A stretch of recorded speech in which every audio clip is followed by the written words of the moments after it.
mga chika Doras, nanood ba kayo ng Jamie Gala 2024 kagabi? Sino-sino nga ba ang mga artistang inabangan nyo? Ako, inabangan ko talaga ay si Miss Marian Rivera. Grabe, napaka-effortless. Ang ganda talaga ni Miss Marian. Napaka-Diyosa. Lahat sila maganda actually, pero si Miss Marian, iba. Si Miss Marian Rivera, siya yung pinaka-Diyosa sa lahat ng Diyosa. Grabe. Kahit siguro nakapambahay lang siyang umattend doon, ay siya pa rin yung magiging best dress and best of all things, best of everything. Dahil napakaganda. Grabe na. Stunning. Grabe. Amazing. Sa'yo na lahat. Hindi ka na nagpira sa akin. Charot.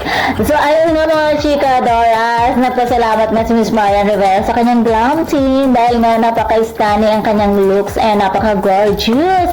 Napaka-glamorosa ng kanyang dating. At siguro kahit nasa 60 years old na si Miss Marian Rivera, mapapagkamalan pa rin siyang 18 years old dahil napaka-fresh niya. An amazing look. Diba mga chika Doras, na mapapasana all ka na lang talaga dahil nga naman sobrang ganda talaga ni Miss Marian. Pero yung tipo na wala kang mega na masasabi, para sa akin na siya yung tipo na perfect.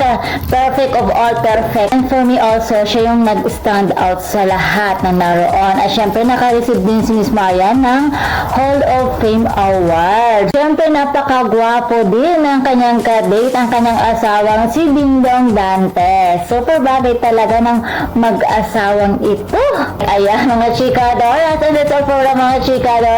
Please don't forget to like, share, and subscribe my channel. Thank you for watching.